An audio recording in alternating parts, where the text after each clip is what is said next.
The quality of your day is determined not by what happens to you, but by the emotional lens you choose to see it through. And that is the thought for today.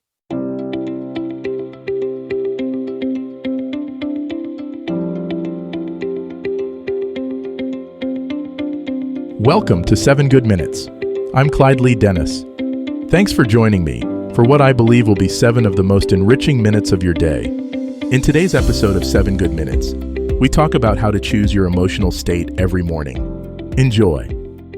There's a question that can change everything about your day before it even begins. Not what will happen to you, but what you want to feel as it unfolds. Most of us wake up and let our emotions happen to us, as if we're passengers in our own experience. But what if you could step into the driver's seat of your inner world?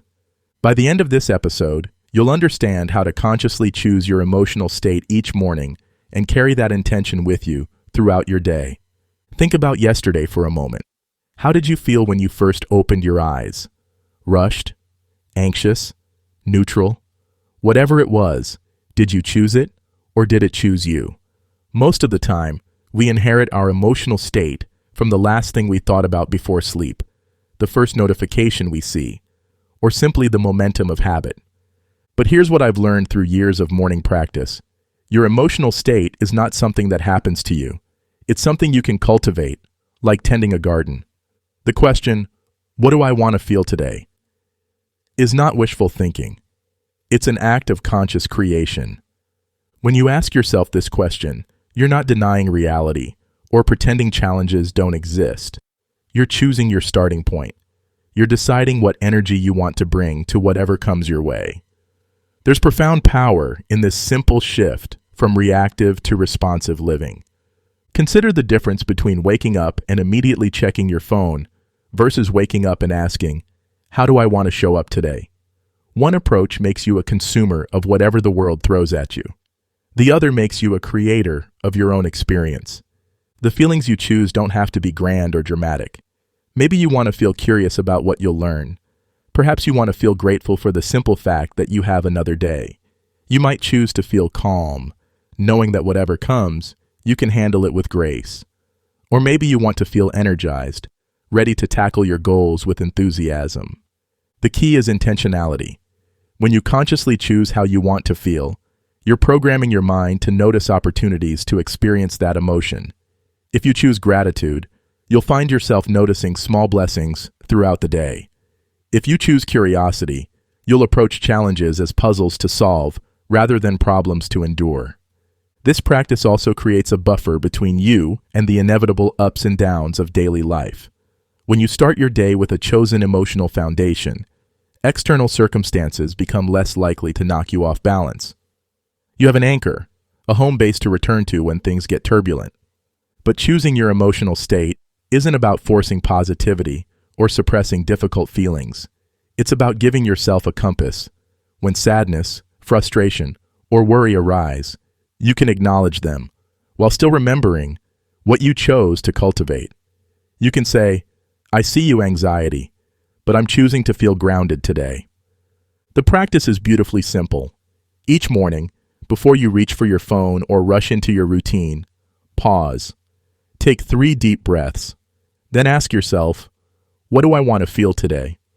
Listen for the answer that comes from your heart, not your head. Trust whatever emerges. Maybe it's peace. Maybe it's joy. Maybe it's strength or compassion or wonder. Whatever it is, hold that intention gently. Imagine what it would feel like to move through your day carrying that energy. See yourself responding to situations from that emotional place. This isn't about perfection. You won't feel your chosen emotion every moment of the day, and that's perfectly human. The goal is to have a touchstone, a reminder of who you want to be and how you want to experience your life. Some mornings, you might choose to feel hopeful because you're facing uncertainty. Other days, you might choose contentment because you want to appreciate what you already have. The beauty is that you get to decide. You get to be the author of your inner experience. As you practice this over time, you'll notice something remarkable happening. The gap between who you are and who you want to be starts to close. You begin living more intentionally, more authentically. You stop being at the mercy of your moods and start becoming the curator of your own emotional landscape. Your feelings matter because they shape everything else. They influence your thoughts, your actions, your relationships, and your perception of what's possible. When you take responsibility for choosing your emotional state, you're taking responsibility for the quality of your entire life. So tomorrow morning, before the world rushes in with its demands and distractions, give yourself this gift. Ask the question that can transform your day. What do I want to feel today? Then trust yourself enough to choose, and brave enough to honor that choice as you move through your hours. Your emotional state is not a random occurrence. It's a daily choice, a morning practice, a way of taking ownership of your inner world. And that ownership is the foundation of a life lived with intention and grace. That does it for today's episode of 7 Good Minutes. Please take a moment to rate and review the show on the platform you're listening on. Until next time, let's be civil to one another out there. Thanks for listening.